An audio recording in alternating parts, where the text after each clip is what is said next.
قبل البدء لا تنسى الاشتراك والتفاعل في القناة فضلا وليس أمرا.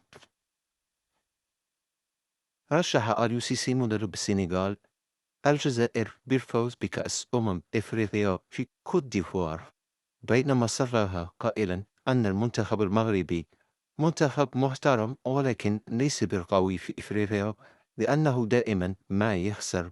إنه منتخب متواضع ولكن يستحق التكريم لما قدمه في كأس العالم.